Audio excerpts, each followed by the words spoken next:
raconter une histoire.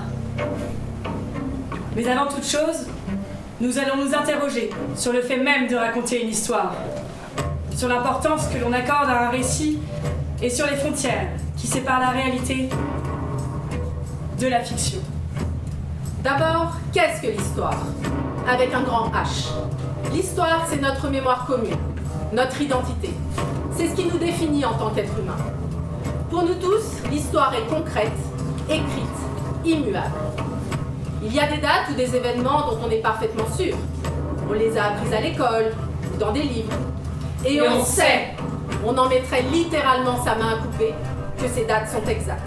Comme par exemple Marignan, 1515, la prise de la Bastille, 1789, Christophe Colomb en Amérique, 1492, la guerre de 100 ans, la guerre de Crimée, la guerre d'Algérie. En Algérie, les Français débarquent en 1830 et repartent en 1962. 132 ans d'occupation.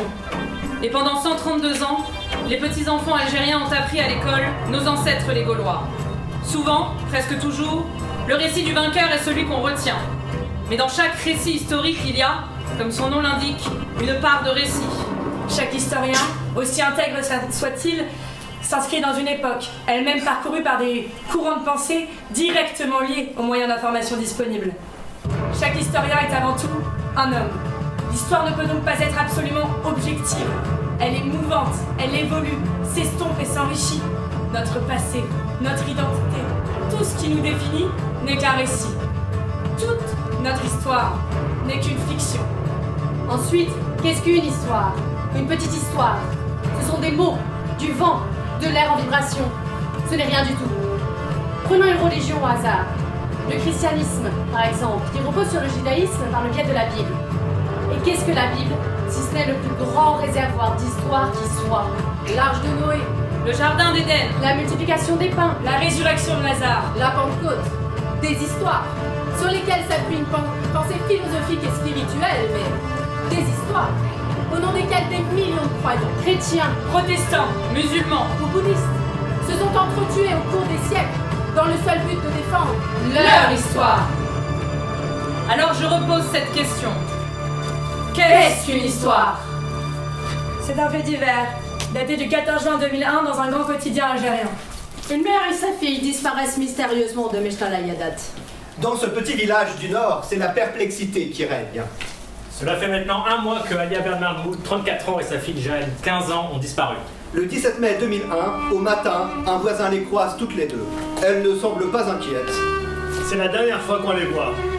Le 23 mai, une voisine passe par là pour déposer des courses et, ne trouvant personne, elle s'inquiète. Donne l'alerte et appelle l'antenne de police locale, qui vient perquisitionner. Il ne trouve aucune trace de violence, aucune marque d'effraction. Les deux femmes ont tout simplement disparu. Plus étonnant encore, il reste de la nourriture dans le frigo et la voiture d'Alia Ben Mahmoud est encore là, parfaitement fonctionnelle. Bonsoir. Leur habitation se trouvait à 15 km de toute autre maison, elle était bien isolée. Y a quelqu'un? Une battue a été effectuée sans succès.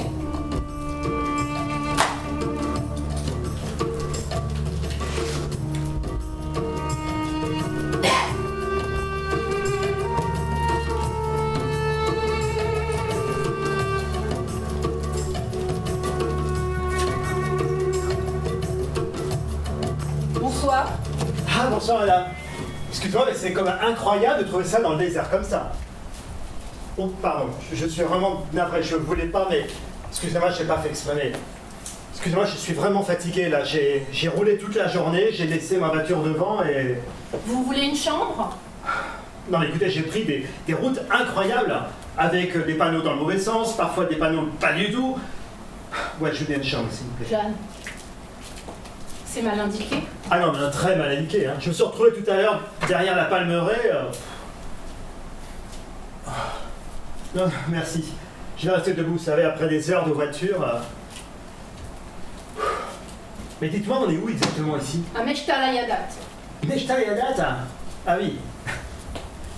Vous avez soif? Non, non, merci. Je vais m'abreuver de la contemplation de ces livres. Mais... Oh, mais ça, c'est un véritable trésor, ça. Monte Cristo?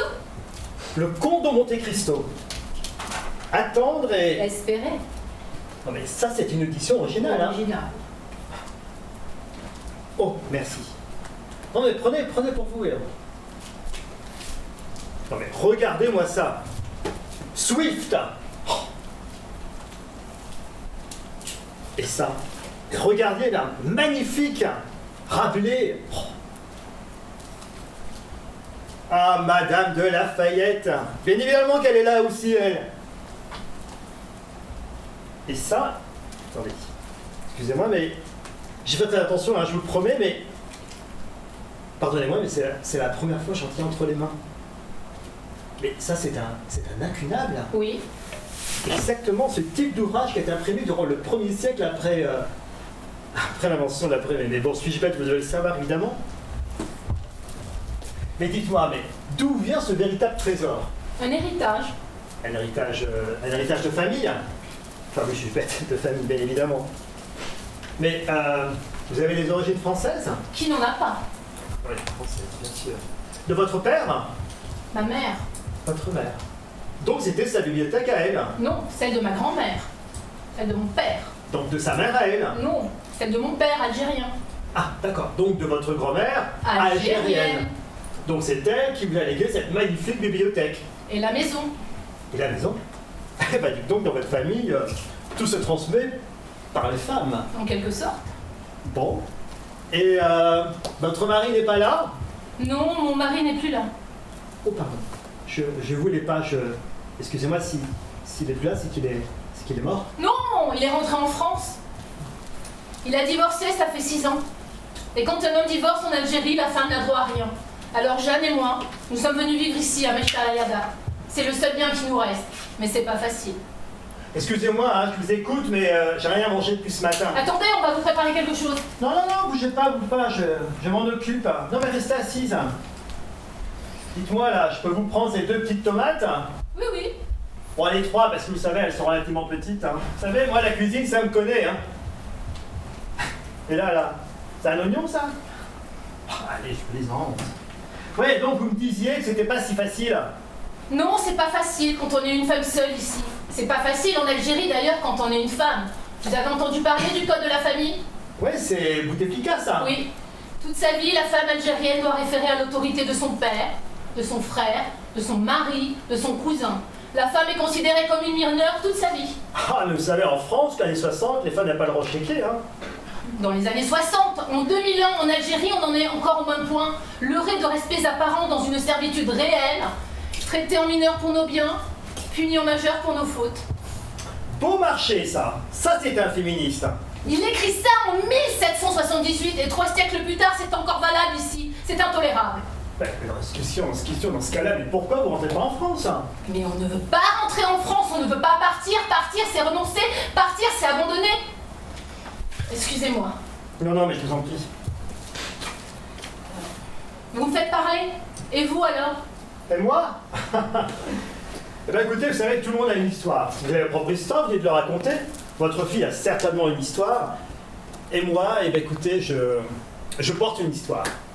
Il s'avère que j'ai un jour croisé la route d'une histoire, mais écoutez, elle est tellement incroyable et tellement extraordinaire, en fait, qu'elle a transformé ma vie. En fait, qu'elle est devenue ma vie. Racontez-nous.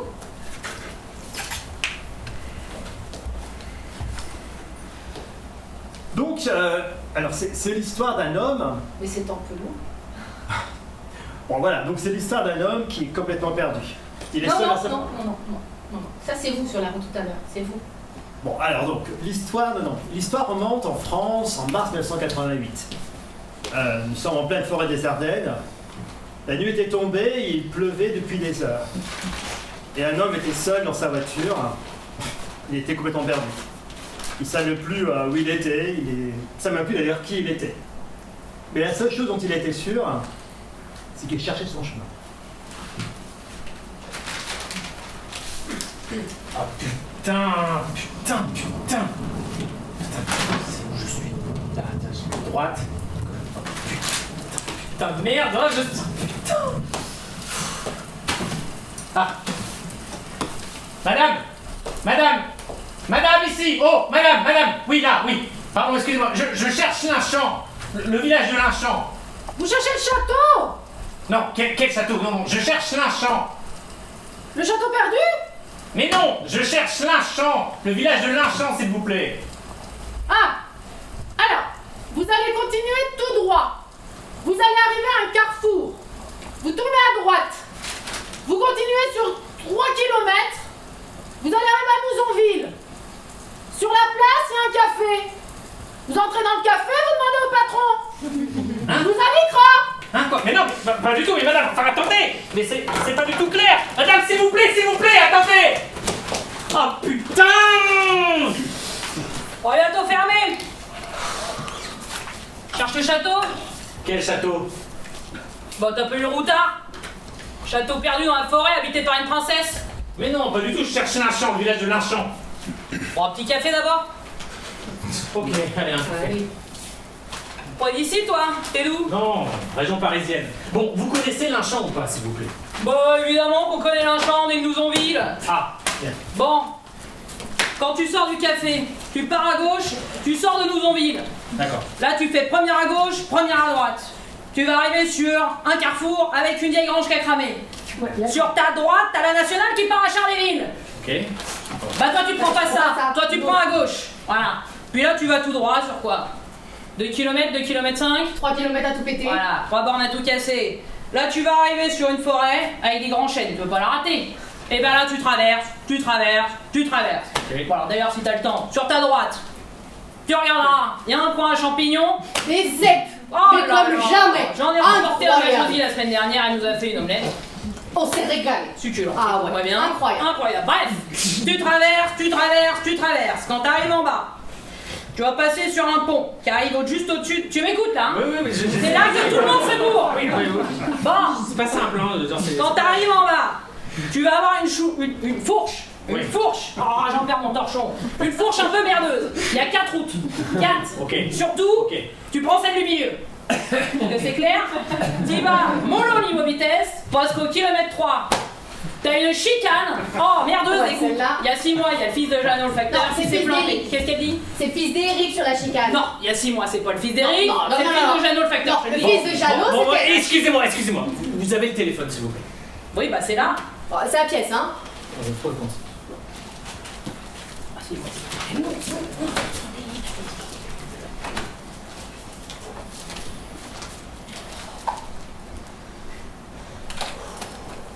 Oui, allô? Allô, Sylvie, c'est moi. Mais Je t'es où, là? Je t'ai pas appelé parce que je... Mais tu percutes que t'es pas allé chercher Justine? Je sais, je suis pas allé chercher Justine. Mais j'en peux plus de toi!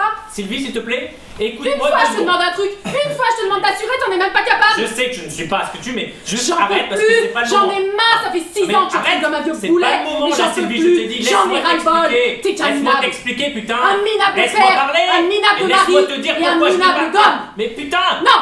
Mais Sylvie, Je s'il te peux- plaît. non, je 2 peux plus secondes. t'écouter. Laisse-moi Je peux plus t'expliquer. t'écouter. Et tu vas fermer ta gueule, putain. Oh putain, la conne, elle a raccroché.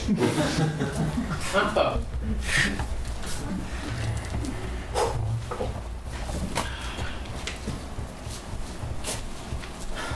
Bon, t'es où? Je sais rien, je suis dans un bled là, Gouzinville, je crois. Nouzonville! Ouais, enfin bref, Nouzonville. Je suis dans les Ardennes. T'es allé voir ton père? Mon père est mort. On m'a appelé ce matin au restaurant, il est mort et il a fait une crise cardiaque. C'est pour ça que je suis pas allé chercher Justine. Et là, ça fait 2 heures que je tourne rond, pleine forêt, là, dans la pluie, dans... Franchement, j'en peux plus, toi tu gueules dessus, puis voilà.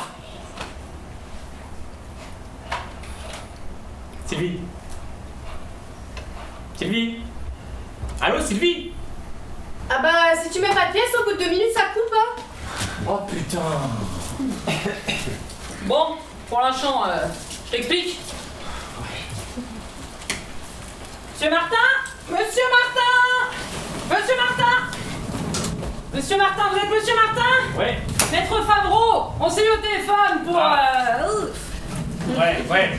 Bon, excusez-moi, vous avez les clés, j'aimerais rentrer là. Oui, enfin elles sont chez moi là, je suis sortie parce que je suis juste là. Je vous ai vu par la fenêtre avec toute cette pluie, vous n'allez pas rester là. Allez, venez à la maison, il y a Joséphine qui nous a fait un petit quelque chose. Oh là! Ah, vous êtes là! Bonsoir madame. Vous êtes Joséphine, arrivée, enfin! Eh oui. Installez-vous. Ah, aide monsieur à se défaire, hein. Je vais prendre votre... Non, non, ça va, ça va. Oh là là, mais qu'est-ce qui tombe? Je vous fais un petit café. Non, je viens d'en prendre, hein, c'est très gentil, merci. Ça va aller, Joséphine, merci. Bon, monsieur Martin, tout d'abord, toutes nos condoléances. Hein. Nous aimions beaucoup votre père. Vous aviez un frère aîné aussi, il me semble. Henri. Oui. Henri, qui vit aux États-Unis, c'est ça? Au Canada. Au Canada, absolument. Et Henri, vous avez réussi à le joindre? Oui. Tant mieux, tant mieux. On a bien connu votre père, hein. C'était notre voisin, vous voyez. Un homme charmant, un peu secret, mais vraiment tout de suite on sentait un grand érudit, un grand lecteur. Il avait été journaliste d'ailleurs, il me semble, hein, dans sa carrière avant de s'établir ici à Linchamp. Enfin bref, un passionné, nous l'aimions beaucoup. Beaucoup. Enfin, je sais pas quelle relation vous entreteniez avec lui, mais alors nous... Je pense que vous le connaissez mieux que moi. Bon, excusez-moi, vous avez les clés de la maison parce que j'aimerais rentrer. Oui, non, alors là ça va pas être possible tout de suite, enfin du moins pas avant d'avoir procédé bien sûr à l'identification du corps à l'hôpital, à Bonny. Bonny-sur-Meuse. Vous plaisantez. C'est une plaisanterie. Non, c'est pas une plaisanterie, c'est la procédure légale. Mais enfin, vous savez, Bonny-sur-Meuse, c'est à quoi 20 km à peine. Moi, je peux vous déposer, mais alors avec le plus grand des plaisirs. Bonny-sur-Meuse? Bon, écoutez, vous avez roulé toute la journée, je vous emmène. Allez, bah oui, eh oui, bah on ne peut pas pénétrer la maison d'un défunt sans avoir reconnu le corps, ça c'est la procédure. Monsieur Martin? C'est monsieur. Ah, vous me suivez? Ah, oui. Je vous attends en bas.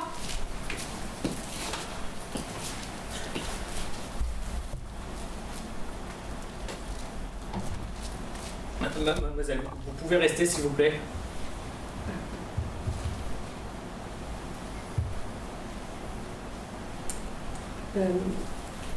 Il a l'air gentil? Ah oui, il était très gentil. Hein. Tout le monde l'aimait. Hein. Comme mon frère, c'est des gens qu'on aime, des gens qui savent parler, mais... Moi, je sais pas parler. Et pourquoi il n'est pas là, votre frère? Henri? Il habite au Canada, il est prof d'histoire. Et vous? Moi, je suis dans la restauration. Mais je suis pas comme eux. J'ai jamais été comme eux. Bon, eh ben le tout c'est de trouver la bonne, hein. Parce que je connais pas tout souvent. Alors, eh ben c'est pas celle-ci. Heureusement qu'il pleut plus, hein. Ouais, bah oui. Dépêchez s'il vous plaît. C'est pas celle-là non plus. Bah écoutez, si c'est pas la prochaine, c'est que je me suis trompée de trousseau. Bah oui. Ah voilà. Ouh. Oula, vous savez où est la lumière, vous? Non, c'est la première fois que je viens. Bon bah attendez-moi là, bougez pas, je vais trouver. Mon père s'est installé ici il y a 10 ans. Je te demande pourquoi d'ailleurs. Ah, voilà. Oh. Oh, belle bibliothèque, hein. Alors là, je savais que votre père était un grand lecteur, mais de là à imaginer un tel trésor, incroyable. Oh, et ce livre-là, Le Comte de Monte Cristo, Attendre et espérer. Vous l'avez pas lu? Le Comte de Monte Cristo, vous l'avez pas lu? Hein? Mais non, moi j'ai pas le temps de lire des livres, enfin. Ah, c'est une édition, mais magnifique en plus, hein. Originale. Et paraffée, hein. Pour Adélaïde qui se reconnaîtra. Oh, magnifique. Oh là là. Pardon, excusez-moi, je suis désolée, Pardon. Bon. En ce qui concerne le testament de monsieur votre père, je ne peux évidemment pas vous en faire la lecture puisque votre frère n'est pas là. Néanmoins, je peux vous donner officieusement quelques parties de son contenu, puisque votre père s'était beaucoup confié à moi pendant son écriture définitive. Et donc? Bon, je suis désolée de vous le dire, il n'y a pas que des bonnes nouvelles, c'est surtout des dettes. Non mais, pas des grosses dettes, des petites dettes de ci, de là, surtout chez des libraires d'ailleurs, donc vous voyez, Bon, eh bien on vendra la maison de toute façon. Oui, non, alors ça c'est pas possible, hein, parce que votre père là, la maison, il n'en était pas propriétaire, il la louait. Eh ben, on vendra les bouquins là. Oui. il y avait une dernière volonté. Quoi, je peux pas vendre les livres, c'est ça? Non, les livres, vous en faites ce que vous voulez, non. Non, votre père avait répété à de nombreuses reprises et de manière très vive son souhait d'être inhumé ici, à Longchamp. Quoi? Votre père voulait être enterré ici, à Longchamp. À Longchamp? À Longchamp. Et à Longchamp ici, à Longchamp? À Longchamp ici, oui, il n'y a qu'un seul Longchamp en France, hein, à ce que je sache. Enfin, c'est n'importe quoi, ça n'a pas de sens. Le caveau familial est dans le sud. Et il y a un cimetière à Longchamp? Ah, absolument. Alors là, oui, nous avons un très joli petit cimetière, un peu à l'abandon, mais voilà, un modeste cimetière. Bien. Bien. Au point où on en est. Bon, qui s'en occupe? Ah bah ce serait Michel. Michel. Un personnage. C'est le fossoyeur de la commune. Il entretient aussi les tombes abandonnées d'ailleurs. C'est un passionné, Michel. C'est quelqu'un de très important pour le... Bon bah je vais lui dire de vous appeler du coup, hein.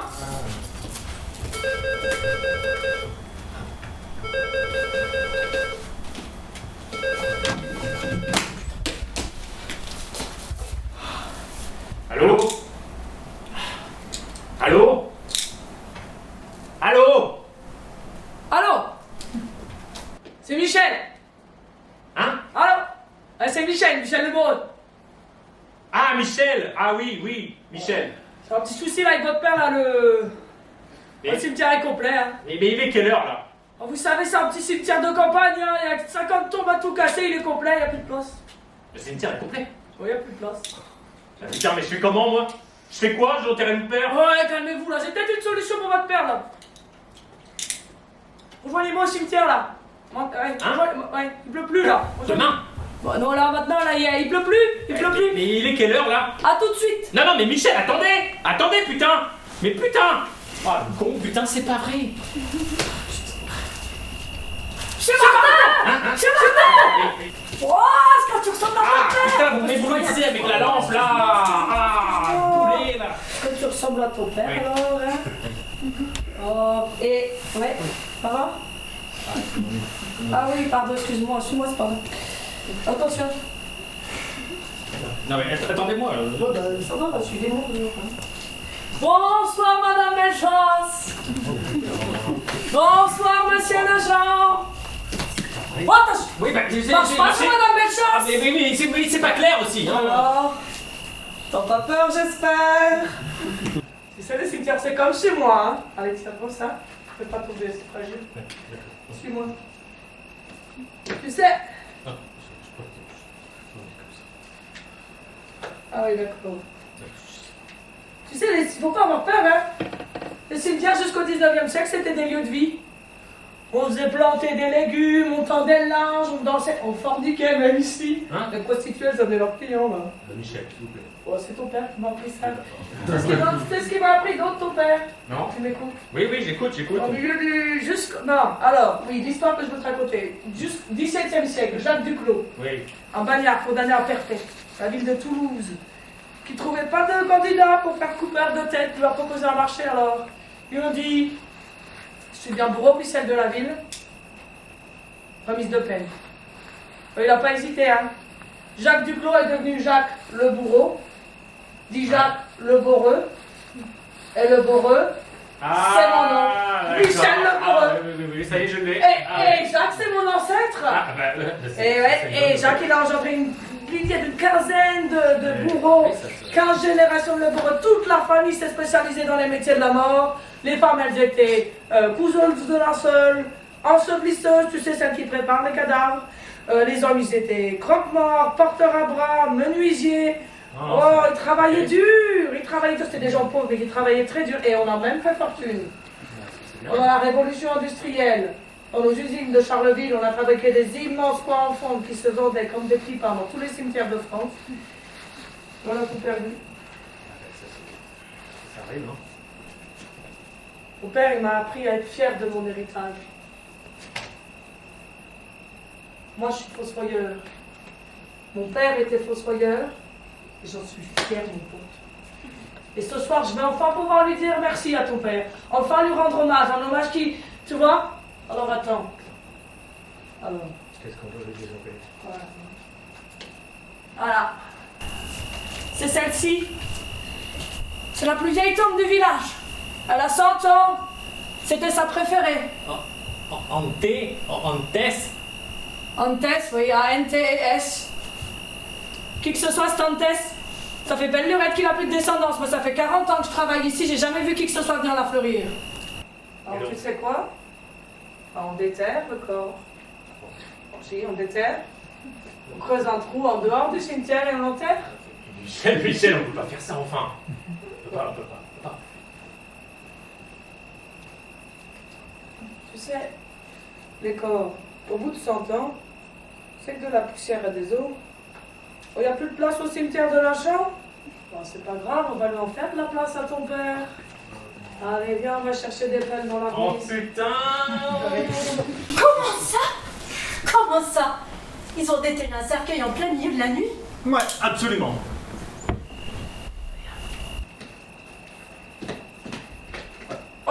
Attends. Alors, ça c'est étonnant. C'est un cercueil de riche dans une tombe de pauvre. Putain, mais qu'est-ce qu'on va en foutre? On le sort ou on le laisse, le putain de cercueil? C'est vrai, on le sort, hein. Putain, mais y'a quoi là-dedans? Oh putain! Oh, c'est pas possible. Quoi? Oh, c'est pas possible. Quoi? Mais c'est rempli de livres. Des livres? Des livres? Mais quoi des livres? Pourquoi des livres? Non mais... Comment? Des livres? Mais c'est qui cette Antès? C'est celui qui est enterré là? Ou celui qui a mis les livres dedans? Mais j'en sais rien. Comment ça, vous n'en savez rien? Bah j'en sais rien, écoutez, c'était des livres, la tombe était libre et j'ai entendu mon père. Mais les livres, ils les ont pas ouverts? Mais attendez, quoi, mettez-vous en place 2 minutes. Mon père vient de mourir, j'étais en pleine instance de divorce et j'étais en train de creuser une tombe en plein milieu de la nuit dans la forêt des Non mais Ardennes. attendez, je croyais que ce n'était pas votre histoire. Ah, moi je croyais que vous étiez le notaire. Le notaire? Oh mais non. Monsieur Martin, c'est vous? Ce type-là, c'est vous? Ouais, c'est moi. Oui, c'est moi. Mais j'étais un autre homme. J'étais perdu. Je savais pas qui j'étais. Et puis là, je suis fatigué. Je suis fatigué, ouais. Et donc moi, j'ai roulé toute la journée, je crois que je vais aller me coucher. Attendez, je veux savoir la suite. Mais pourquoi vous riez? Parce que ça, c'est Dumas. C'est exactement Dumas. Quel rapport avec Dumas? Non mais tout à l'heure, vous étiez à me dire que vous étiez mauvais public, ça vous intéressait pas, et là vous êtes prêt à me déchiqueter uniquement pour connaître la suite de l'histoire. Et bien moi je vous le dis, ça c'est la numéro 1 du feuilleton tel que Dumas l'avait inventé. Non mais le suspense du bas de page qui vous fait acheter le journal le lendemain uniquement pour voir la suite. Ben regardez, le comte de Monte Cristo, les 3 mousquetaires, Bragelonne, 20 ans après. Oui, ok, on s'en fout de Dumas, hein? Moi je veux la suite. Bon, ok, d'accord. Mais quoi des livres? Mais comment des livres? Mais qu'est-ce que c'est que ce bordel? Mais c'est qui cette Antès qui est enterré là? Ou celui qui a mis les livres dedans? Ah, mais j'en sais rien, putain. Mais les livres qui ne veulent pas les ouvrir? Mais j'en ai rien à foutre des livres, putain. Mon père vient de mourir, je suis en plein divorce, je suis en train de creuser une putain de tombe là, dans la forêt des Ardennes, dans la boue, espérer qu'il se pète pas à pleuvoir, et toi tu te parles des livres. Bon, mais les livres ils ont peut-être plus de 100 ans. Mais j'en ai rien à foutre. Je suis pas dans les mythes et dans les histoires, moi. Moi, tous les matins, je me lève à 6h pour aller couper de la viande au restaurant. Et tout ce que je veux le soir, c'est m'endormir dans le canapé devant la télé, parce que j'ai le dos cassé, putain, tu comprends? J'ai le dos cassé. Alors quoi, les livres on les jette? Bah prends-les, ils sont à toi.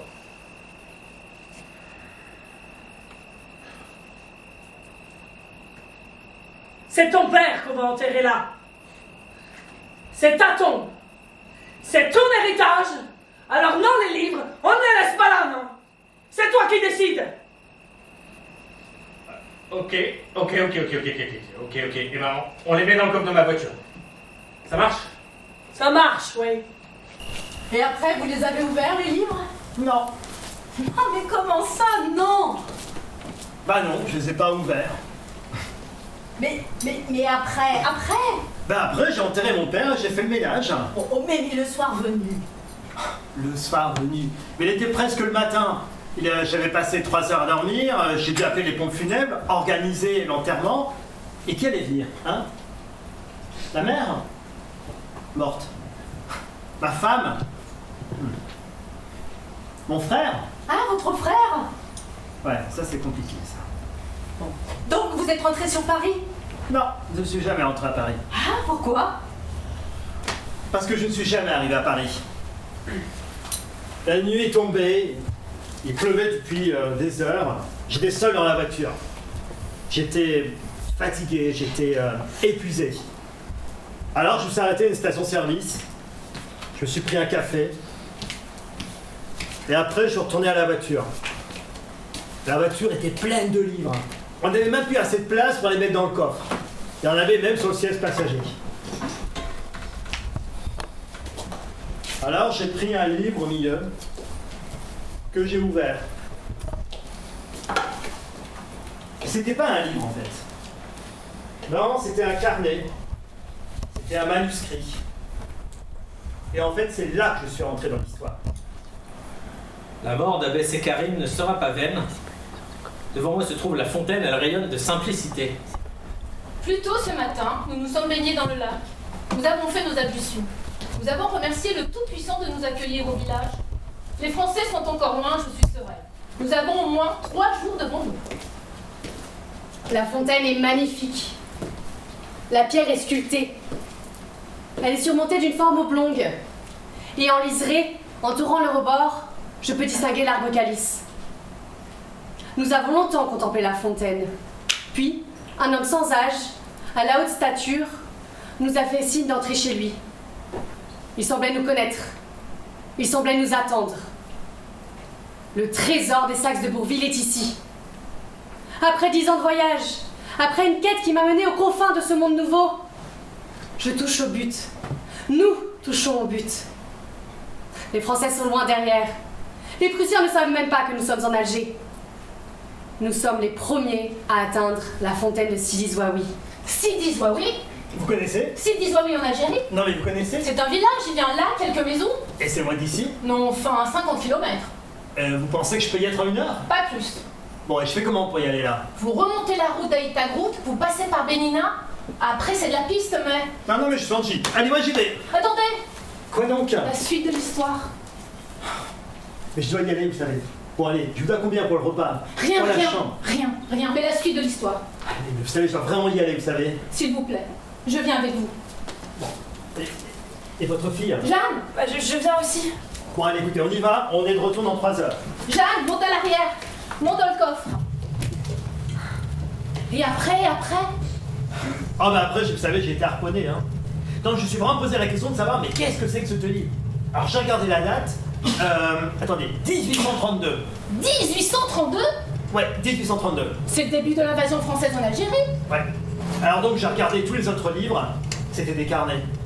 Une seule écriture, celle d'une femme, je dirais. Vous vous rendez compte? Toute une vie racontée dans les carnets. Comment s'appelait-elle? Alors, j'ai regardé la date sur le premier carnet, alors j'ai trouvé le premier. Et c'était le 17 mai 1822. Mais on est le 17 mai, c'était il y a 150 ans? Non, plus. 179 ans. 179 ans? C'était encore en Algérie? Là, attendez, là, ici, là, je tourne à gauche. Non, tout droit. Ouais, donc qu'est-ce que je vous disais déjà? Le premier carnet. Ah oui, le premier carnet. Donc je l'ai récupéré avec moi, je suis retourné à la station-service, je me suis pris à manger, et je me suis installé. Et j'ai commencé la lecture du premier carnet. 17 mai 1822. Aujourd'hui, j'ai rencontré l'homme qui m'a donné envie d'écrire. Pourquoi maintenant? Pourquoi ici? Après tout, cela semble évident. C'est aujourd'hui que tout commence. C'est maintenant, dans cette diligence. Le temps est pluvieux, il pleut à grosses larmes, les routes sont boueuses, l'intérieur est humide. Mais mon cœur, enivré de tant de sensations nouvelles, fait des bonds majestueux et résonne si fort que je l'entends et que je retrouve la grande peine. Villers, contré! A crié le cocher. Un homme est monté. Nous sommes 2 dans la diligence qui m'emmène vers le commencement de tout. Vous allez trouver cavalier ce moyen d'entamer la conversation, mais je ne peux m'empêcher de remarquer que vous voyagez seul. Vous êtes fin observateur. Pardonnez-moi.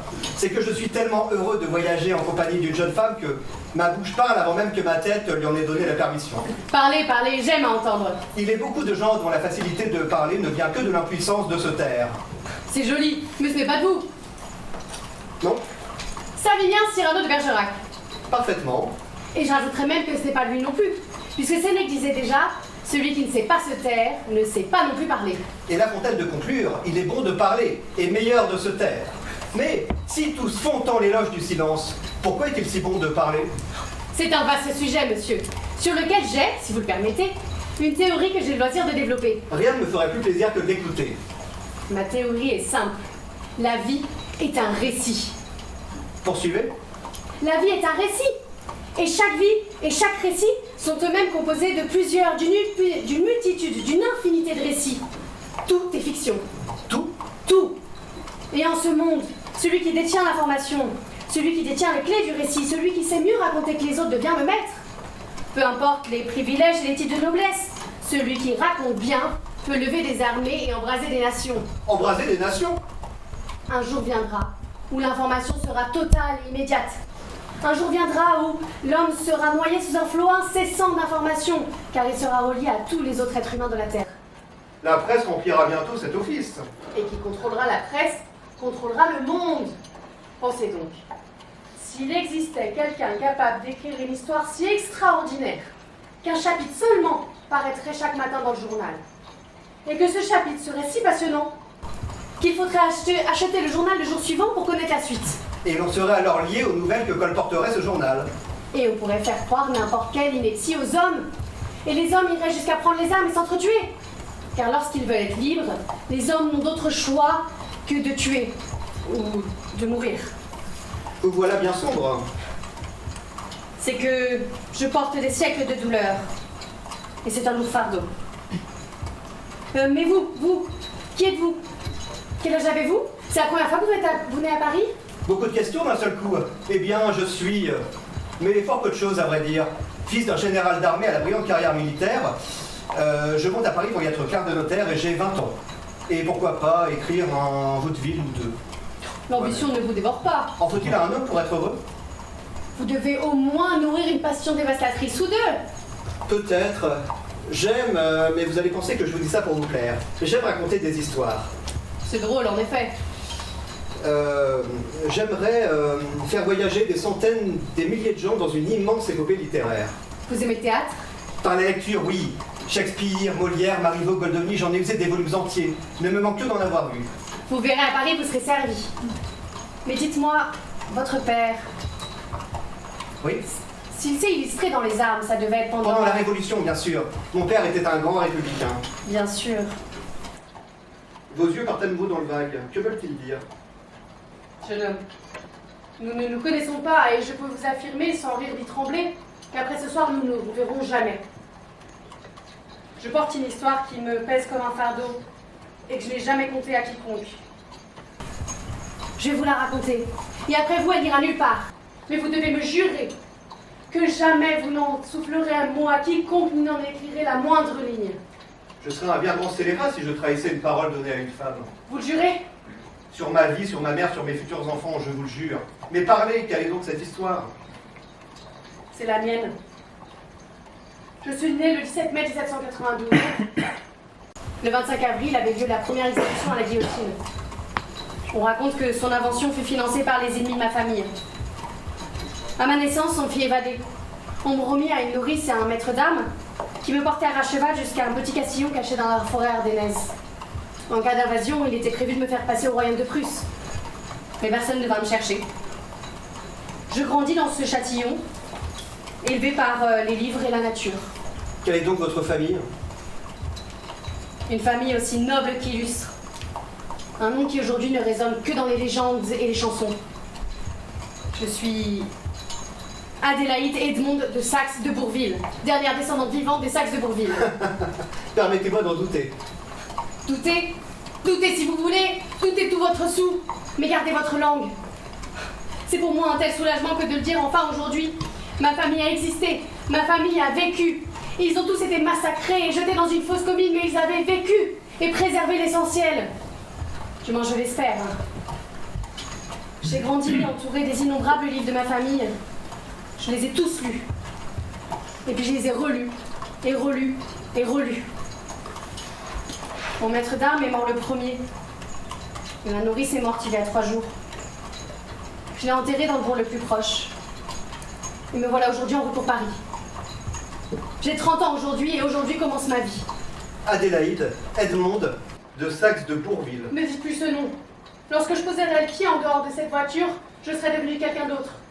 Il me faut un nouveau nom, monsieur l'aventurier. Monsieur le romancier, un nom d'aventurière. Il vous faut... oui, un nom simple, un nom d'aventurière. Oui. Un nom anglais peut-être. Oh non, l'Angleterre ne me tente pas. Puis je n'ai pas l'air d'une anglaise. Espagnol alors. Mieux. Ferrara, Montoya, Montes. Ou en plus simple. Antes. Antes? Antes. A-N-T-E-S. On arrive à Paris! Paris, on arrive à Paris! Adélaïde Antes. Vous devriez l'écrire, vous savez, cette histoire. Votre histoire. Mon passé ne m'appartient plus. Alors écrivez l'avenir, écrivez-moi. Oh, je ne sais pas. Je ne peux rien promettre. Ne promettez rien. Je travaille chez Maître Monceau, rue de Wagram, Paris. J'attendrai de vos nouvelles, Adélaïde Dantes. Et votre nom à vous? Alexandre. Alexandre Dumas. Alexandre Dumas.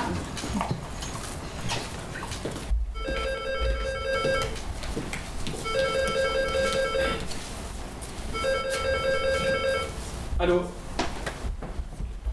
Allô? Allô? Bonsoir Henri. Martin? Tu vas bien? Ah putain, Martin, ça va, ouais? Ça doit faire au moins 10 ans, mais ouais, ça va. Allô? Allô? Papa est mort. On m'a appelé, il a fait une crise cardiaque. Il est mort. Je suis allé reconnaître le corps. C'est qui, chérie? C'est pour moi. Je l'ai enterré. Pourquoi c'est toi qu'ils ont appelé? J'en sais rien, c'est tout, c'est moi. Il est enterré à Linchamp. Il nous lègue des dettes. Tu vends pas les livres, hein? D'accord? D'accord? D'accord. Et la maison? On en reparlera. On en reparlera? On en reparlera. Bon, et toi, comment ça va? On en reparlera. Bon, ouais, je t'embrasse alors. Moi aussi. Au fait, oui. Oui? Non, c'est une connerie, mais tu sais peut-être, mais... Il avait quel âge, Alexandre Dumas, en 1822? Attends, tu me poses une colle, là? Non, c'est parce que je lis un bouquin et j'aimerais... Toi, tu lis un bouquin? Bon, ok, allez, laisse tomber, c'est bon. Attends. Alexandre Dumas, en 1822, il a 20 ans. C'est l'année où il monte à Paris. Et il vient d'où? Villers-Cotterêts, il me semble. Allô? Ouais. Autre chose, une dernière chose. C'est juste... Ça te dit quelque chose? Saxe de Bourville? Où est-ce que t'as entendu parler de ça? J'en sais rien, je l'ai entendu. T'as fouillé dans les affaires à papa? Mais non, j'ai pas fouillé dans les affaires à papa, j'ai entendu à la télé ou à la radio. Bon. Tu connais ou pas Saxe de Bourville? Saxe de Bourville? Oui, Saxe de Bourville. C'est une grande famille. Une très très vieille noblesse française. Ils auraient possédé une fortune gigantesque. Un trésor. À la Monte Cristo, tiens. Un trésor? Mais c'est une légende. Ils auraient supposément tous été guillotinés sous la Terreur. Et on n'a aucune trace écrite de leur existence. C'est une histoire. C'est juste une histoire. Vous vous appelez Martin? Ouais, et mon frère s'appelait Henri Martin, comme au Monopoly. Mes parents, ils avaient un humour. Bon, mais après. Bon, après, j'ai été à la fois bouleversé, conquis, transformé.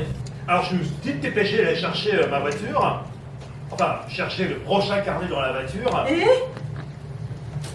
Là, le panneau, là. Qu'est-ce que ça dit, là? ah, si, dis-moi, oui, on est arrivé, mais la voiture? Quoi, Ah, la mais voiture? Je me gare. Non, mais Dumas, elle est vraiment rencontré Allez, Dumas? je me gare. Et tout à l'heure, quand vous êtes arrivé, vous avez parlé de Dumas. Vous aviez déjà l'intention de me raconter cette histoire. Ah, mais regardez, là. Mais regardez. Mais la fontaine. La pierre est sculptée. les ornements purs et simples. Elle est surmontée d'une forme oblongue. Je peux distinguer l'arbre calice. Nous avons longtemps contemplé la fontaine. Puis un homme à la haute stature, sans âge, nous a fait signe d'entrer dans sa maison.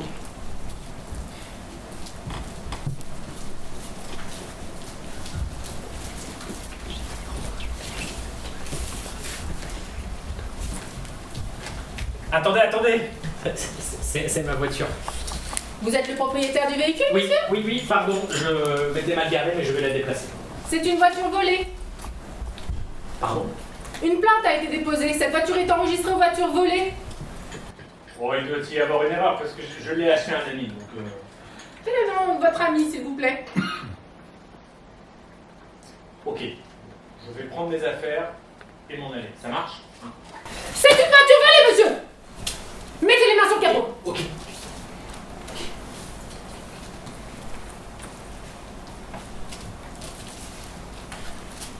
Vous allez passer la nuit en garde à vue. En garde à vue?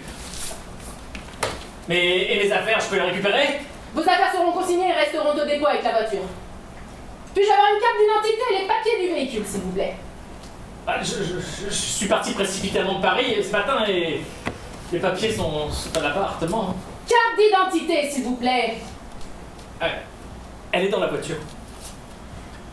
Alors je suis penché dans la voiture pour trouver ma carte d'identité, mais juste avant que le policier me prenne par le bras pour aller au poste de police, j'ai pris un carnet que je l'ai glissé sous le manteau. Bon, sans savoir lequel d'ailleurs, mais bon. Mais vous êtes allé en garde à vue? Un hôtel. Un charmant hôtel de police d'ailleurs. Mais cette voiture, vous l'aviez volée? Oh, oh putain que c'est chaud ça. Choukram, hein, choukram. C'est comme ça qu'on dit? En berbère, on dit Saha. Saha beaucoup. أول براني يشوف الحزا حازما الستيجل. Il dit que le dernier étranger qui est venu contempler cette fontaine date d'au moins 6 générations. Ah mais il sait de quand date la fontaine? وقتاش تبنيت الكسا؟ زمان Du Moyen-Âge. Du Moyen-Âge? السلبيين بنوها. Elle a été construite par les croisés. Attendez là, les croisés sont venus jusqu'ici? آخر واحد جمرة. Il dit que la dernière personne qui est venue ici était une femme. جدست كبرى. Son ancêtre l'a accueillie. وكانت تجيد العربية. Et elle parlait arabe comme une arabe. وعطت فلوس. Flous! Elle a donné de l'argent à son ancêtre. Et pourquoi? Walesh, اللي بتدفع أول الحزا. pour creuser autour de la fontaine. Non mais ils ont trouvé quelque chose? La يكون حاجة? ما نعرفش. Il ne sait pas. رعشة الماء. سن الحد. Quelques années plus tard, la femme est revenue. ممكن مش الحياة من السلبات جبت حاجة. جابت حاجة? Elle a amené un objet. Bah lequel? وشنو؟ روحة. Un tableau. Un tableau? Mais ils ont toujours ce tableau? نجم نشوفها؟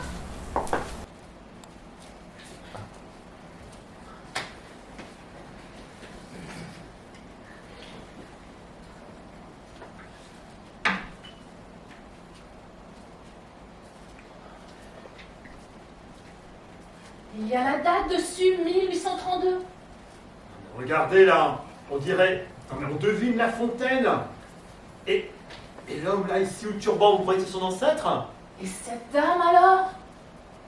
Adélaïde. Comme elle est pâle. Non mais qui a pu peindre ce tableau là? Ah, attendez là, oui, là, ici c'est signé. Et de là. Et de l'eau. Et de l'eau. Bon écoutez, allez, portons-le au soleil.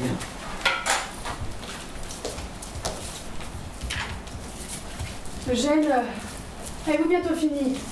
Un instant, ma chère. Rome ne s'est pas faite en un jour. Ni détruite. Que dites-vous? Êtes-vous sûr de ne pas avoir été suivi? Ils doivent me croire dans un de ces bordels à Alger. Je ne vous ai pas remercié, au fait. Si vous n'étiez pas intervenu dans l'affaire qui m'opposait au frère de la jeune fille... Oh non, pas non plus. Et puis, vous parlez un arabe avec une aisance qui m'a confondu. Livre et les salons n'apprennent pas tout. C'est tout de même un hasard incroyable que, alors que je vous cherchais, vous me trouviez. Le hasard n'existe pas. Ici, on dit Mektoub, le destin. Et qu'avez-vous trouvé au pied de cette fontaine? Rien. Quelques mots gravés dans la pierre. Lesquels? Ils ne vous diront rien, c'est du grec. Niosi estes egestes. Le savoir est source de la vie. Vous savez le grec? Je l'ai appris dans les livres et les salons. C'est joli. Le savoir est source de la vie. Et rien d'autre? Pas même un trésor de quelque sorte? Rien. Vous êtes souffrante? Non, c'est le soleil. Vous avez bientôt fini. Bientôt, bientôt! Quel paysage extraordinaire. Et quel silence. La beauté de ce... Le vide et le silence font la beauté de ce pays. C'est à se demander ce que les Français sont venus piller ici. On ne peut pas voler un désert. Non. Voilà, j'ai fini mon croquis. Montrez-moi. Et j'y ai inscrit votre phrase. En guise de titre. Le savoir est source de la vie. Effacez-la, je vous prie. Mais c'est un bon titre. Non, effacez-la, et en échange, je vous donnerai un conseil. L'année dernière, vous avez exposé un tableau au salon officiel. La liberté. C'était un nom plus long, je crois. La liberté qui est dans le peuple? Celui-là. Ce n'est pas mon préféré. Mais veillez sur lui, comme un père veillerait sur son fils. Un jour, Eugène, ce tableau dépassera votre avis personnel et deviendra le symbole d'une nation. Non, plus qu'une nation, d'un idéal. Un idéal? Il représente l'unique justification valable de la guerre, la conquête de la liberté. Et vous en connaissez d'autres?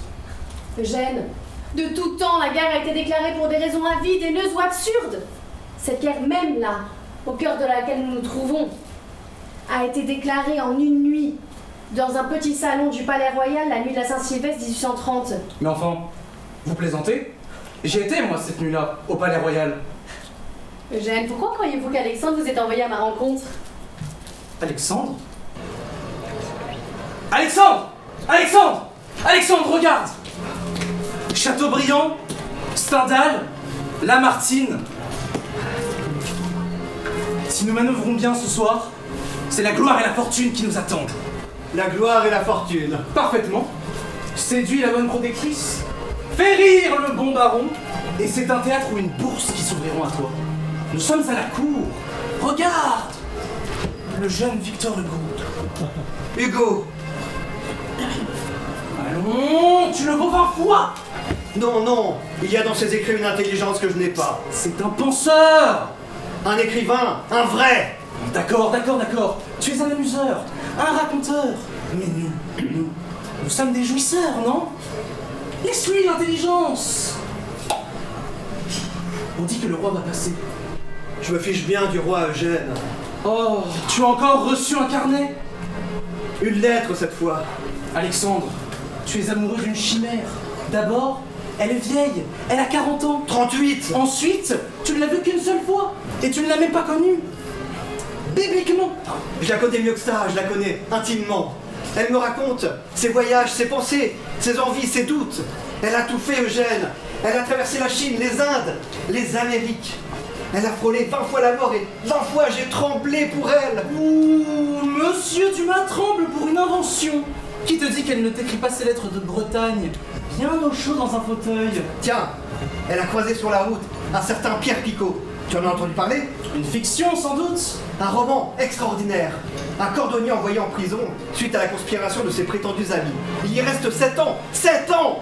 Se lie d'amitié avec un prêtre italien, un voisin de cellule qui, à sa mort, lui lègue une fortune colossale. Et a-t-elle trouvé au moins son trésor, cette Adélaïde? Point fort, Eugène. Elle est sur sa piste et elle s'y rend au moment où nous parlons. Alexandre, j'ai de la peine à te voir comme ça. Une bonne fois pour toutes. Le trésor des Saxes de Bourville est un mythe. Les Saxes de Bourville eux-mêmes sont un mythe. Ne prononce pas ce nom ici. Saxes de Bourville! Saxes de Bourville! Saxes de Bourville! C'est la fête. Tout le monde s'en fiche comme d'une guigne. Eugène!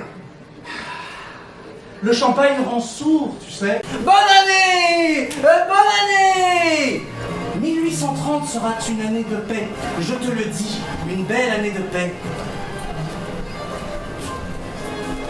Monsieur Dumas, C'est moi. je vous invite à me suivre pour récupérer vos affaires. Je vous prie, monsieur Dumas, entrez.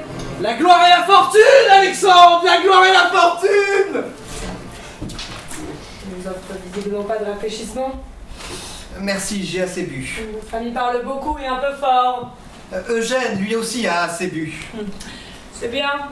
Et puis après tous ces jours de fête aujourd'hui, nous sommes entre gens de bonne compagnie. Comme votre ami, Victor Ferdinand Eugène de la Croix, fils d'on ne sait trop qui, même si certaines rumeurs évoquent le prince Talleyrand. Et vous? Et moi? Alexandre Dumas, fils de Thomas Alexandre David de la Pailleterie, dit Général Dumas. Général Dumas. Ah oui. Votre père était un nègre, il me semble. Mon père était un mulâtre, mon grand-père était un nègre, mon arrière-grand-père était un singe. Vous voyez, ma famille commence là où la vôtre finit. Oh, et bien moi, je suis Jules Armand de Polignac, comte de Polignac et prince du Saint-Empire. Ce sont des gens comme votre père qui nous chassèrent, et nous pourchassèrent et nous massacrèrent. Mais nous savions, voyez-vous, nous savions que la République n'était que passagère. Chaque peuple a besoin d'un roi pour gouverner. Et chaque roi a besoin d'une éminence grise pour gouverner à sa place tandis qu'il chasse et courtise des servantes. Je suis cette éminence. En ce jour de l'an 1830, je suis Premier ministre du Royaume de France et vous n'êtes rien. D'un claquement de doigts, je peux vous faire disparaître de ce monde et personne ne s'en apercevra. Alors je vous en prie, rasseyez-vous. Que savez-vous des Saxe de Bourville? Et ne cherchez pas à nier, tout ce qui est dit dans ce palais m'est immédiatement rapporté. Je sais qu'il s'agit d'une légende. Hein.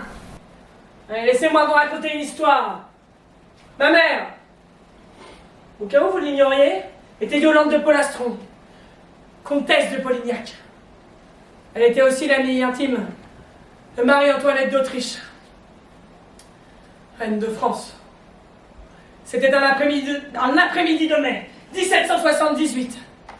Ma mère et la reine, alors deux jeunes filles, avaient coutume, pour leur bon plaisir, de parcourir, déguisées, bien sûr, et sans escorte, les bois et les campagnes. Rentrons, Majesté, la nuit est en train de tomber. Savez-vous bien le chemin du retour, Yolande? Je le crois, oui. Je n'en suis pas si sûre. Cela devait être par ici. Yolande? Majesté, êtes-vous bien? Je ne sais pas, Majesté! Majesté! Réveillez-vous! Oh là! Quelqu'un! Ma mère affolée appela à l'aide, et un homme, rentré quelques instants, seul. Quelqu'un! Que se passe-t-il ici? Monsieur, aidez-nous s'il vous plaît, la reine est évanouie. Vous l'avez vu la porter jusqu'au château. La reine? La reine, oui. Aidez-nous s'il vous plaît. Inutile de la porter, elle respire. Mais comment sauriez-vous ce qui est bon ou pas? Buvez, madame. Madame? Monsieur, pour ce madame, un cachot pourrait vous attendre. Taisez-vous, je vous prie. Vous sentez-vous mieux? Merci, oui, mais... Mais enfin... Par quel heureux hasard vous trouviez-vous dans ces bois, monsieur? Nul hasard, madame. Les terres sur lesquelles vous vous trouvez m'appartiennent. J'étais en train de méditer le long d'un cours d'eau lorsque j'ai entendu vos cris. Vous sentez-vous fatigué ces derniers jours? Oui, surtout les après-midi. Et votre appétit? Variable. Êtes-vous souvent en colère? Plus que d'accoutumé, oui. Avant de repartir, vous détacherez un petit peu votre corset. Il comprime votre poitrine et induit l'évanouissement. Vous êtes donc médecin? Mais de quel mal souffre la reine? Elle ne souffre de rien. Mais dans quelques mois, le royaume de France aura un héritier. Ou une héritière. Mesdames. Encore ce mesdames, mais quelle impolitesse! Est-ce possible que...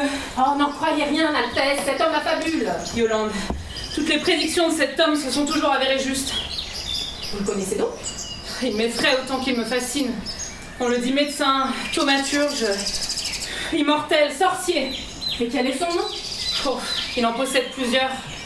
Comte de Pellegrini, chevalier de la Sainte-Croix, Joseph Balsamon, mais les espions de Louis connaissent sa véritable identité.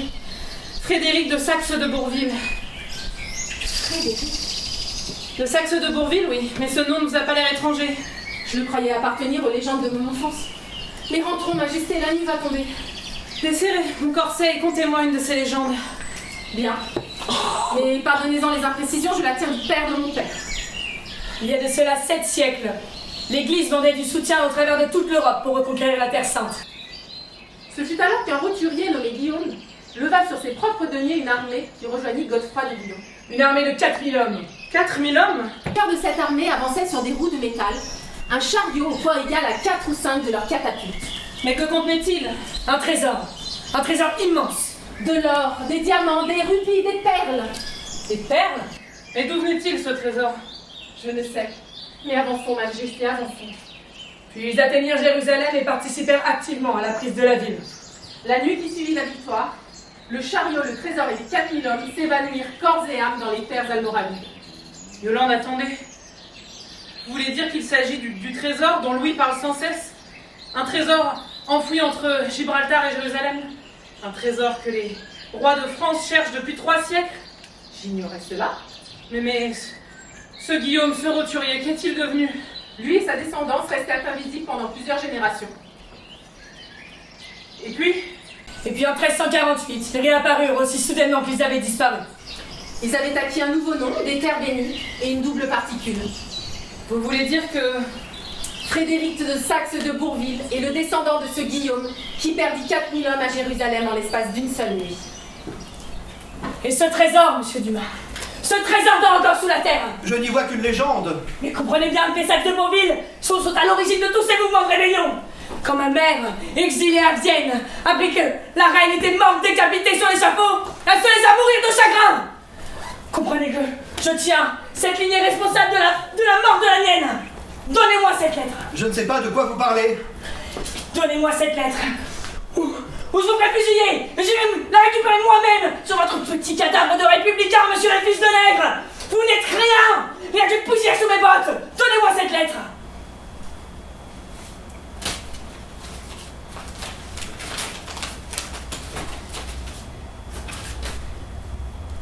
En Algérie. En Algérie, le trésor des Saxes de Bourville se trouve en Algérie. Louis!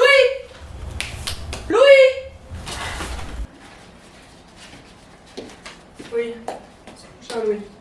Vous ne profitez pas de la fête, Jules? Mais j'en prépare une autre. Monsieur Dumas, je vous présente Louis Beaumont, ministre de la Guerre.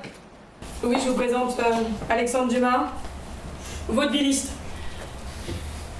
Dites, combien d'hommes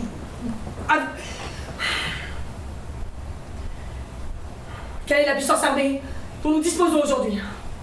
Je dirais 30 000 hommes. 35 000 en mobilisant. Et la flotte? Environ 500 bâtiments. Et en combien de temps pouvons-nous mobiliser? 1 mois. Arrêtez la voiture! Pardon? Arrêtez la voiture! Non mais, vous êtes en train de me dire 132 ans de bataille, de massacre, de révolution? Non. Tout ça pour un trésor? Pour une histoire? Excusez-moi là, mais c'est un avion là-bas? Les croisades, la révolution et quoi après, hein? Le mais- pape? Non mais il y a un aéroport par ici. Ah mais c'est juste une petite piste, c'est un avion de tourisme. Et le propriétaire de l'avion là-bas, comment s'appelle-t-il? Mokhtar. Et les carnets, vous les avez ouverts? Non. Écoutez, je vais y aller. Ah, monsieur Mokhtar! Mais la voiture, vous l'avez retrouvée? Non, je l'ai pas retrouvée. Enfin, si, presque. Enfin bon. Ah, monsieur Mokhtar, bonjour! Je m'appelle Martin. Bon, fermez la porte, s'il vous plaît, je vais essayer le moteur.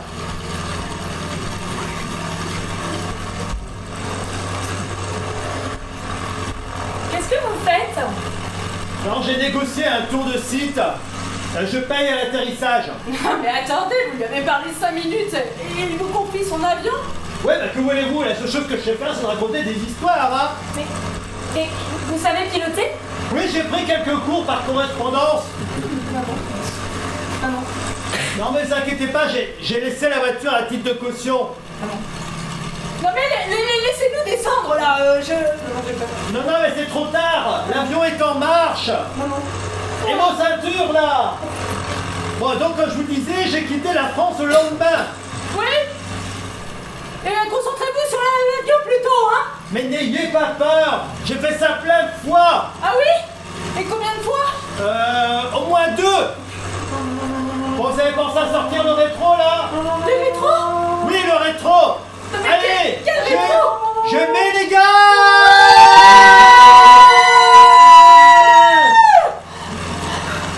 Non mais je plaisante! Bon, allez, vous avez vu, hein? Les doigts dans le nez, hein? Ouais, mais votre père fait des grands signes, il a pas l'air très content, hein? Oui, j'ai peut-être dit que nous allions vers le sud! Pourquoi? Nous allons où, là? À Alger! À Alger? Oui, j'ai un petit saut à faire là-bas et après je vous ramène! Mais la Jeep! Je l'avais loué! Non mais, attendez, profitez des paysages, là. Il y en a, allez, pour 2 heures, 3 heures! Oui, donc quand je vous quittais, oui, donc j'ai quitté la France le lendemain! Mais vous êtes allé où? Sur les traces d'Adélaïde! Et les cafés, vous les avez ouverts? La Chine, l'Afrique, les Indes! Et puis? Eh ben écoutez, un jour, 6 ans après, un jour de 1994, j'ai atterri au Canada.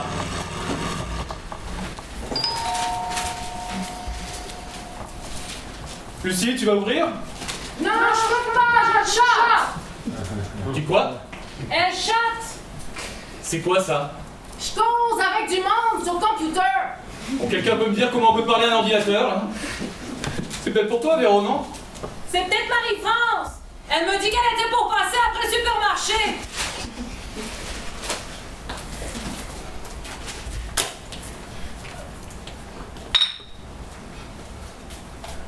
C'est Marie-France? Bon. Alors voilà. Lucie hésite entre danseuse étoile, star à Hollywood ou prof de philo. Bon, on essaye subtilement de l'orienter vers la troisième option. T'as toujours pas l'accent? Non. On m'appelle le français. T'as l'air détendu, Martin. T'as rencontré une femme? D'une certaine manière, ouais. Enfin, elle est morte. Non. Elle était déjà morte quand je l'ai rencontrée. T'es descendu voir le père? Ouais. J'ai payé les dettes. Ah ouais, c'est bien. J'ai pas trop de... Bon, t'inquiète pas. J'ai racheté la maison. Non. Je savais pas quoi faire de ces putains de livres, alors bah... Je les ai laissés là. Et comme ça, bah si jamais tu veux revenir un jour, bah tu pourras. Bon. Et toi, t'étais où pendant 6 ans? Un peu partout. Je m'emplissais. Tu picolais? Non!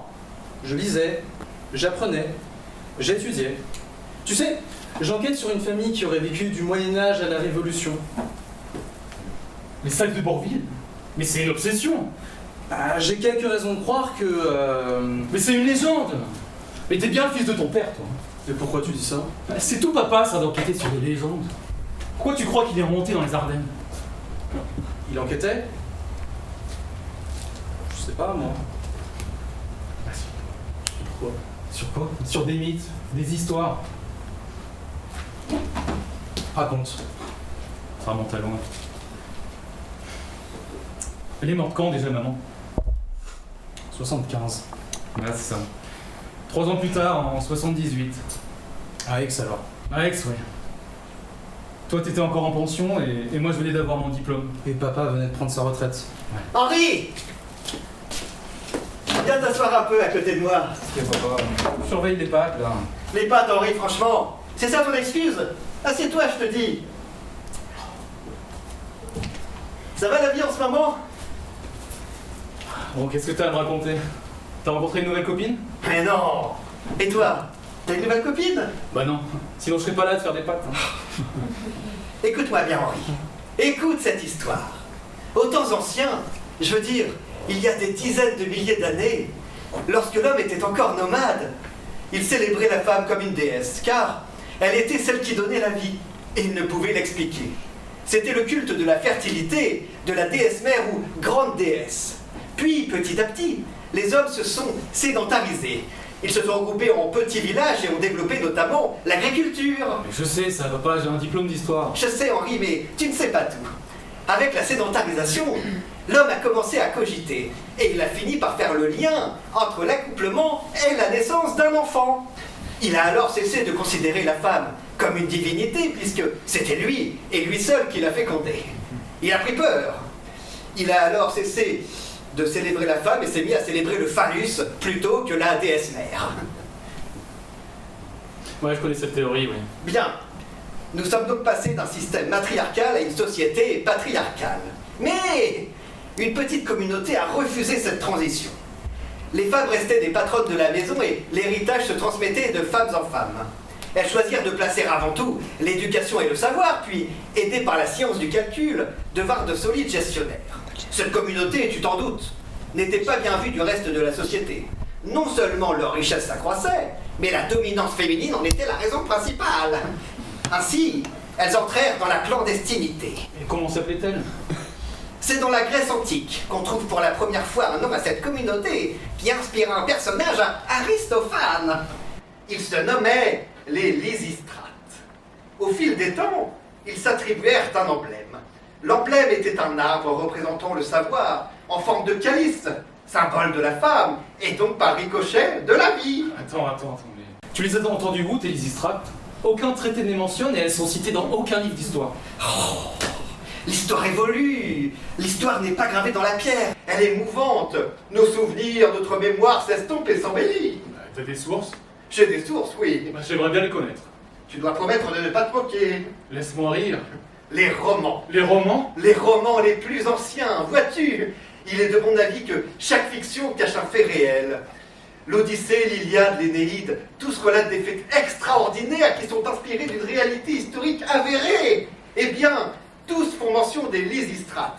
De manière détournée, bien sûr, mais c'est pour moi la preuve de leur existence. Oh, papa, non. Artamène ou le Grand Cyrus, écrit au XVIIe siècle, le plus long roman connu à ce jour. Je connais Artamène, papa. Il fait 13 000 pages. Personne l'a lu jusqu'au bout. Je l'ai lu, moi. Il y a fait 7 fois mention des Lysistrates.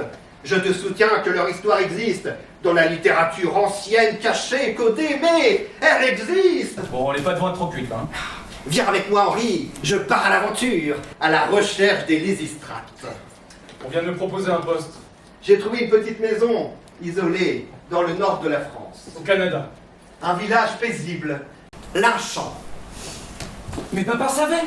Papa savait tout! Je dois retourner en France. Je dois retourner en France. On s'est endormi? Quelle heure est-il? C'est le matin, mesdemoiselles. Jeanne? Jeanne? Ouais, je suis là. On est à Alger? Pas tout à fait.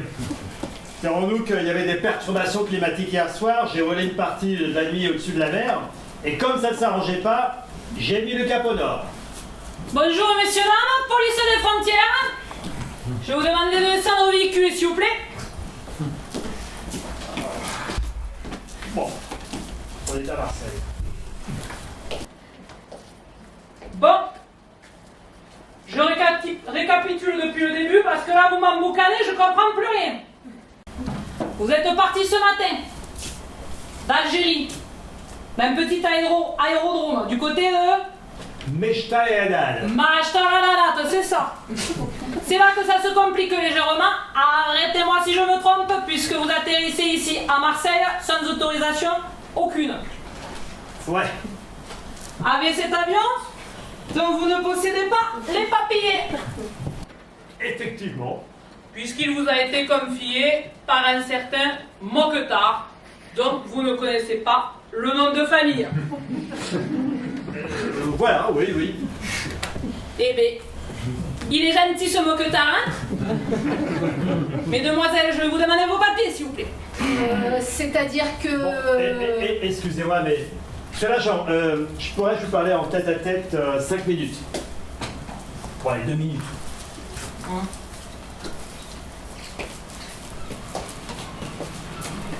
Je ne comprends pas. Mais quoi donc? Nous n'avons pas de papier, vous avez volé un avion. Emprunté. Vous parlez 2 minutes au douanier, il nous laisse repartir. Qu'est-ce que je vous ai dit? La seule chose que je sais faire, c'est... Racontez des histoires, oui, j'ai compris. Jeanne, qu'est-ce que tu fais? J'arrive. Vous savez, moi j'y suis pour rien, hein. Les choses finissent toujours par s'arranger. Regardez-vous, hein. Heureusement que c'est quelqu'un à Marseille qui puisse nous héberger. Comment le saviez-vous? Bah quoi donc? Qu'il habitait Marseille? Bah, c'est vous qui me l'avez dit. Je n'ai jamais dit ça. Attendez là, c'est pas lui là-bas là? Jeanne? Papa? Racontez-moi la suite. Bah, dirons-nous que quand j'entrais en France, j'étais arrêté à la frontière. J'en ai pris pour 6 mois ferme. Vous avez fait 6 mois de prison? Ouais, enfin, presque. 3. Dirons-nous que quand je m'entendais très bien avec les détenus et le personnel... Et puis? Vous le verrez. Et après... Ben après, je suis rentré à Linchamp. Écoutez, c'était en janvier... janvier 1995. Je suis retourné directement à la police. Et là, j'ai réussi à négocier la date. Ils m'ont communiqué la place de la casse où avait été stockée la voiture. Et ils vous ont donné l'adresse? Ouais.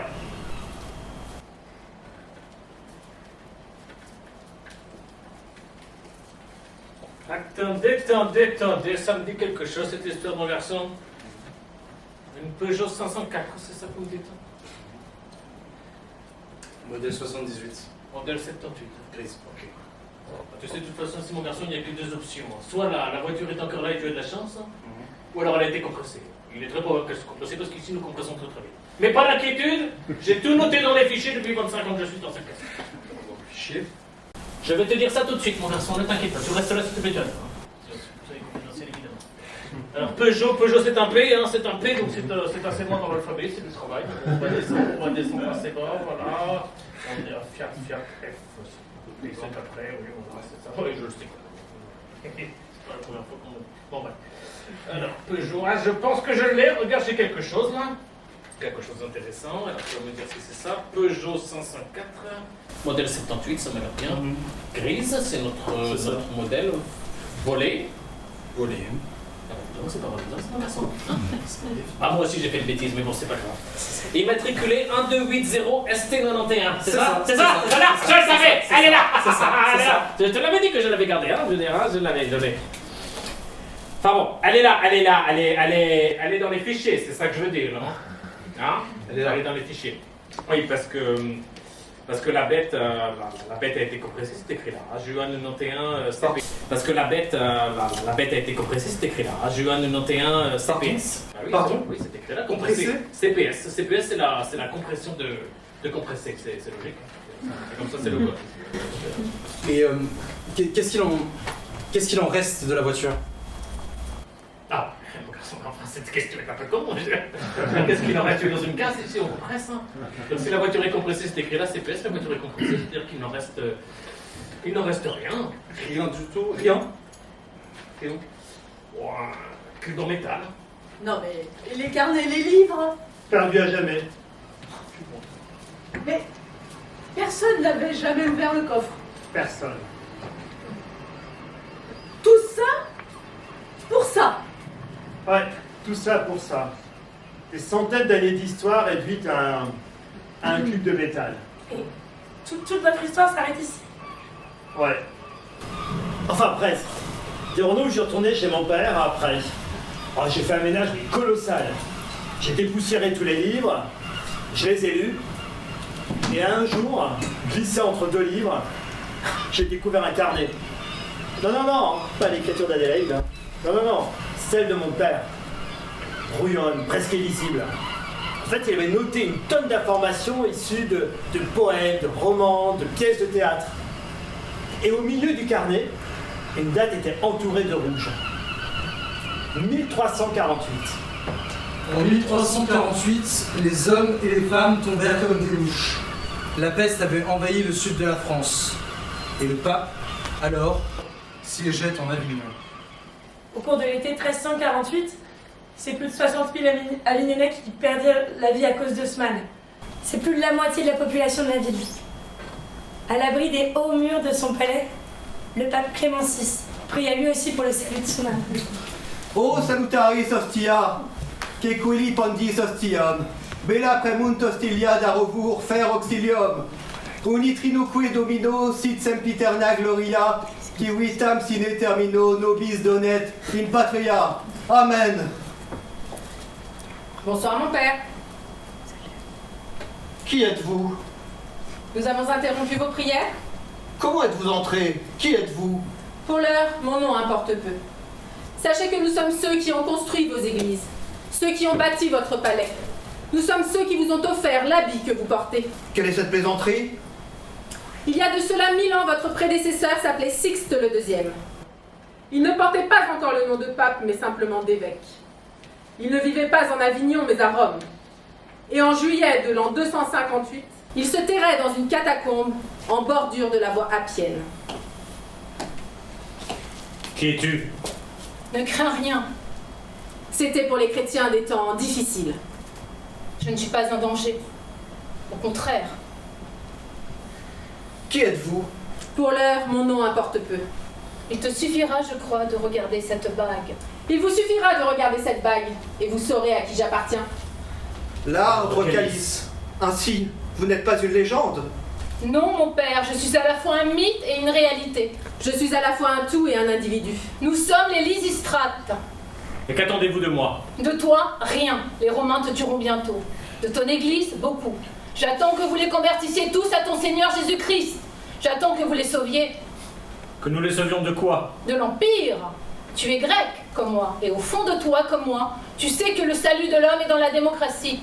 Dans 1000 ans peut-être, ou dans 2000 ans, le pouvoir reviendra au peuple. Votre religion est le premier mouvement sur l'échiquier. Je ne vous comprends pas. Peu importe. Je suis ici pour te dire que nous allons vous offrir des moyens illimités. Et par quel miracle? Vous allez faire le commerce de la seule chose qui existera tant qu'existera l'humanité. Quelle est cette chose? La mort. La rémission des péchés de l'homme avant la mort. C'est nous qui vous avons appris à en faire le commerce. Et ce commerce vous enrichira plus que toute nation ou tout empire. Depuis 1000 ans, grâce au commerce des indulgences, et en contrepartie d'un 10e seulement des revenus, nous vous avons permis de bâtir vos chapelles, vos églises, vos basiliques, vos cathédrales. Quant à nous, nous garderons chaque pièce que vous nous verserez. Et ces pièces deviendront un trésor. Et ce trésor que vous et vos moines soldats n'avez cessé de chercher comme des chiens, mais que jamais ni vous ni les rois n'avez trouvé. Qu'attendez-vous de moi? On m'a dit que vous désiriez acheter Avignon? La reine de Naples nous en demande 80 000 florins d'or. Et votre palais, je crois, est encore en travaux. Sans compter ce fléau qui décime les croyants et affaiblit leur foi. Allons, mon père, cessez vos prières. Aujourd'hui, je vous porte ces 80 000 florins d'or. Qu'avez-vous à y gagner? Moi? Rien. Voici ma fille, Jeanne. Vous lui offrirez des terres bénies, un nouveau nom, une double particule. Les Lysistrates disparaissent aujourd'hui, mon père. Longue vie aux Saxes de Bourville. Maman, je reste ici. Qu'est-ce que tu dis? Je reste ici. J'en ai parlé avec papa, il est d'accord. Je reste à Marseille, je vais aller au lycée. Bon, écoutez-moi, je dois retourner au Canada. Je vais retrouver mon frère, lui expliquer, lui raconter.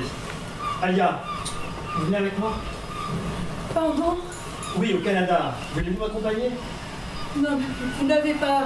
Non, enfin, j'ai pas mes papiers. Non mais attendez, ça ne tient qu'à ça. Mais regardez, nous sommes dans un port. Là-bas, il y a un voilier. Je suis certain que je peux arriver à les convaincre de nous emmener avec eux. Mais vous ne savez même pas où il va, ce Eh voilier. bien, je vais leur demander. Maman, tu ne vas quand même pas aller avec cet homme. Enfin, son histoire, c'est qu'une histoire. Tu ne sais rien de lui. C'est du vent, c'est des mots, c'est de la vibration. Et si je choisis d'y croire? Si j'ai envie d'y croire? Monsieur Martin, si vous parvenez à convaincre l'équipage de ce voilier de nous prendre, je vous suis. Ah, Jeanne, excusez-moi, j'ai quelque chose pour vous. Ça, c'est le carnet que je prends depuis 13 ans avec moi, de tout temps. C'est le carnet que j'ai pris la voiture avant de me faire embarquer au poste de police. Voilà, c'est le dernier carnet. Prenez-le pour vous. Il est à vous.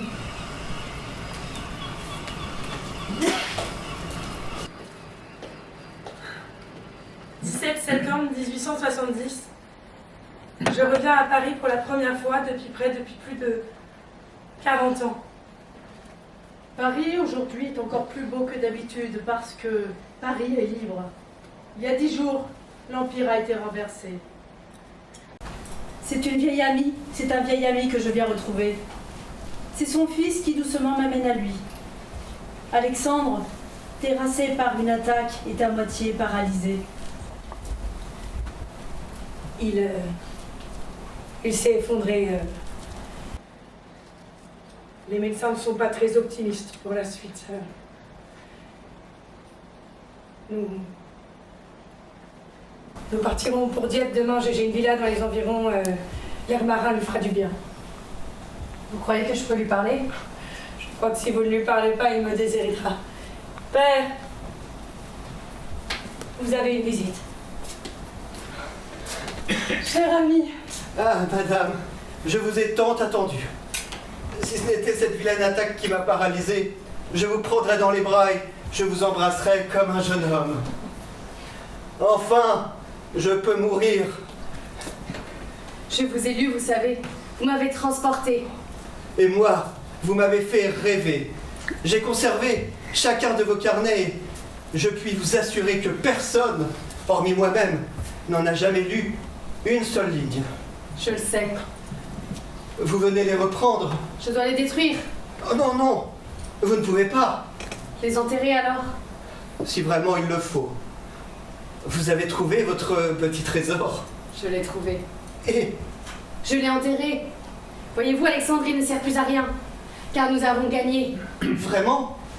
Depuis 10 jours, l'Empire est renversé. Il ne reviendra plus ici, ni la monarchie, ni la tyrannie. Il y aura des guerres, bien sûr, et notre victoire est pour l'instant circonscrite à la France, mais je veux croire que celle-ci sera un jour un phare pour le reste du continent, pour le reste de l'humanité. Nous avons gagné. Vous dites nous, mais de qui parlez-vous? Et de vous, de moi, de ma famille et de mes ancêtres, de ceux dont les rêves façonnent l'avenir et glorifient le passé. Comme vous êtes belle, Adélaïde. Veuillez cesser, Alexandre. Ah, ça jamais. Pour la guerre, cela suffit, mais pour l'amour, on ne doit jamais cesser d'aimer. Voilà, la douche est ici, il y a des serviettes propres.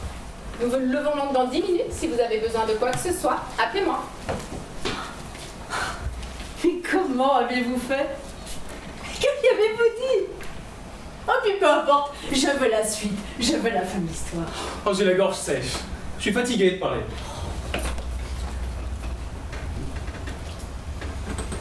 Dans une de mes mains, il y a une pièce. Si vous la trouvez, je continue mon histoire. J'aime les histoires. Ah, encore!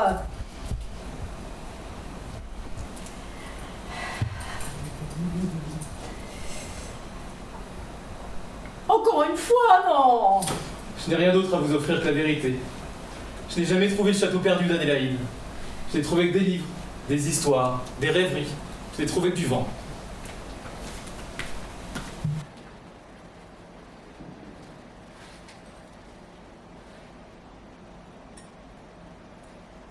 Encore une fois.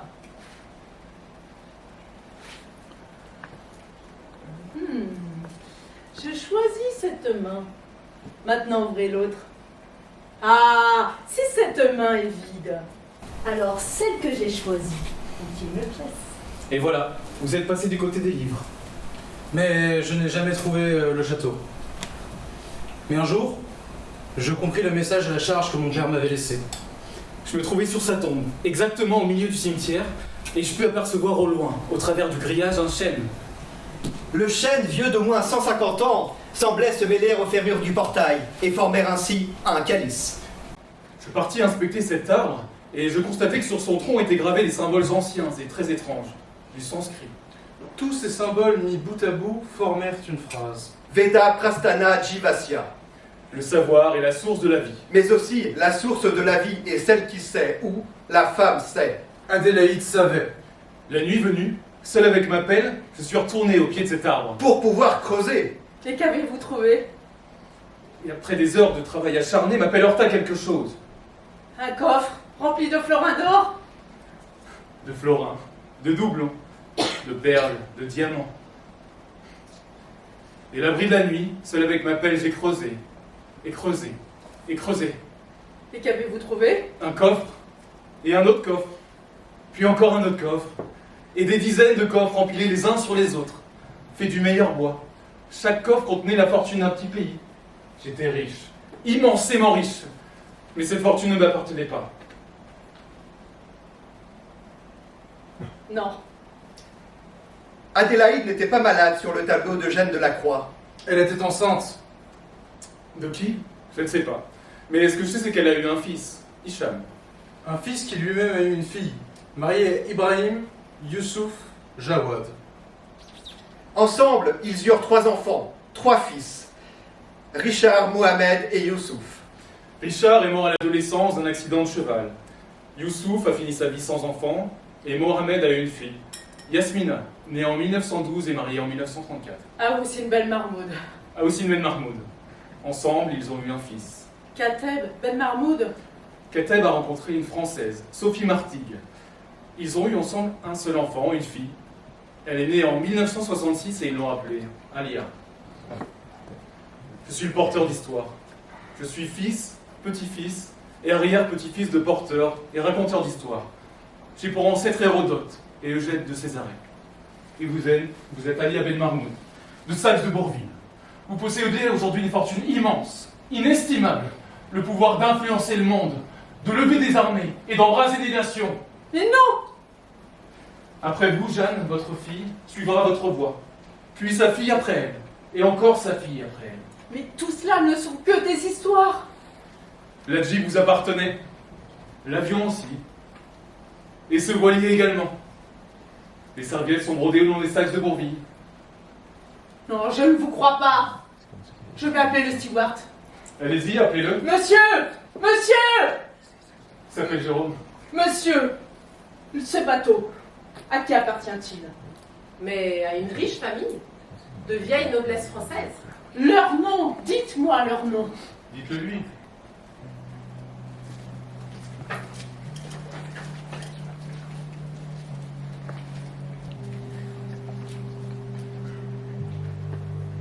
Le 17 mai 2001, Alia Ben Mahmoud et Martin levèrent l'ancre et plus jamais je ne revis ma mère. Le 4 septembre 2006, à l'Université de Provence, j'obtins une licence de littérature ancienne. Le 18 mai 2008, à Villers-Cotterêts, au musée Alexandre Dumas, je contemplais longuement les premières pages manuscrites du Comte de Monte Cristo. Les E liés, les apostrophes, les majuscules et la ponctuation étaient les mêmes que celles contenues dans le carnet d'Adélaïde. Et je compris. Alexandre Dumas, romancier, raconteur d'histoire, avait inventé et couché sur le papier une vie de voyage et d'aventure, la vie d'une femme composée de toutes pièces, sous la forme d'un journal intime. Dumas, mort en 1870, avait enterré dans un cimetière de campagne la somme de ses écrits, dans une tombe au nom de son héroïne, Adélaïde Dantes. Qu'est-ce qu'une histoire? Une histoire? C'est le fondement d'une vie humaine. Le 8 juillet 2011, Jeanne revient pour la première fois depuis 10 ans chez elle à Meshalayadat. Rien n'a changé. Seule la poussière s'est accumulée sur les murs et sur les meubles. Je passe ma main le long de la bibliothèque et j'en saisis un volume au hasard. C'est l'Énéide de Virgile, j'en connais les premiers vers par cœur. Dans la fleur de mes ans, à l'ombrage des hêtres, je faisais résonner mes airs doux et champêtres. Jeanne, très lentement, ouvre le livre. Et elle lit les premiers mots. Sentia est principium vitae. Le savoir est la source de la vie. Jeanne reste pétrifiée. Sur la tranche du volume qu'elle ose à peine regarder, elle redécouvre un arbre en forme de calice. Ses mains tremblent. Le livre lui échappe. Pendant un instant, elle étouffe. Alors, elle relève les yeux et, tout en contemplant la bibliothèque des Saxes de Bourville, la bibliothèque d'Adélaïde, sa bibliothèque, elle se met à y croire.